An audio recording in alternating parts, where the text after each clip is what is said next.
2025 সালে যুক্তরাষ্ট্রের পোশাক আমদানির বাজারে সামগ্রিক মন্দা বিরাজ করলেও বাংলাদেশ উল্লেখযোগ্য প্রবৃদ্ধি অর্জন করেছে। বৈশ্বিক অনিশ্চয়তার মধ্যেও এই সাফল্যের মাধ্যমে বিশ্বের বৃহত্তম ভোক্তা বাজারে অন্যতম প্রধান সরবরাহকারী হিসেবে বাংলাদেশ তার অবস্থান আরও দৃঢ় ও সুসংহত করেছে।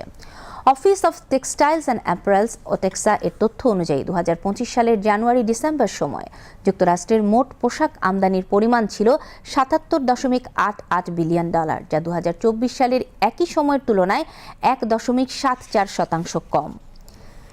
পরিমাণের দিক থেকে স্কোয়ার মিটার ইকুইভ্যালেন্ট এসএমই হিসেবে যুক্তরাষ্ট্রের পোশাক আমদানি 3.70% হ্রাস পেয়েছে, তবে গড় ইউনিট মূল্য 2.03% বৃদ্ধি পেয়েছে, যা চাহিদা কমে যাওয়ার মধ্যেও মূল্যচাপ অব্যাহত থাকার ইঙ্গিত দেয়। সামগ্রিক বাজার মন্দার বিপরীতে 2025 সালে বাংলাদেশ থেকে যুক্তরাষ্ট্রের পোশাক আমদানি বেড়ে দাঁড়িয়েছে $8.20 বিলিয়ন, যা এ পর্যন্ত দ্বিতীয় সর্বোচ্চ বার্ষিক রেকর্ড। এটি 2024 সালের জানুয়ারি-ডিসেম্বর সময়ের তুলনায় 11.71% প্রবৃদ্ধি।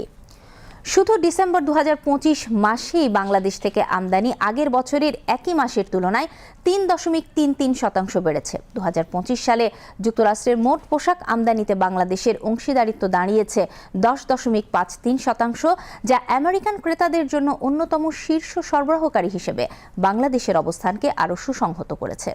2025 সালে মার্কিন বাজারে অন্যান্য প্রধান সরবরাহকারীদের মধ্যে ভিয়েতনামের অংশ ছিল 21.50% এবং চীনের 13.66%।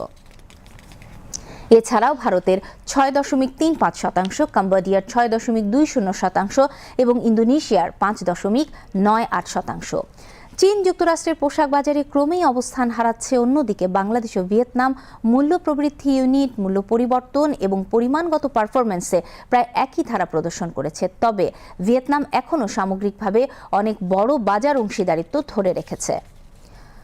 তথ্যে আরও দেখা যায় 2025 সালের প্রথমার্ধের তুলনায় দ্বিতীয়ার্ধে মার্কিন পোশাক বাজারের প্রবৃদ্ধি ছিল দুর্বল। বছরের শেষ 3 মাসে পারস্পরিক শুল্ক সংক্রান্ত অনিশ্চয়তা এবং ভোক্তাদের কম চাহিদার কারণে আমদানি প্রত্যাশার চেয়ে কম ছিল এবং চ্যালেঞ্জিং পরিস্থিতির মধ্যেও বাংলাদেশের শক্তিশালী রপ্তানি পারফরম্যান্স বৈশ্বিক পোশাক সরবরাহ চেইনে দেশটির প্রতিযোগিতা সক্ষমতা, পণ্যের বৈচিত্র্য এবং ক্রমবর্ধমান কমপ্লায়েন্স সক্ষমতার প্রতিফলন ঘটিয়েছে।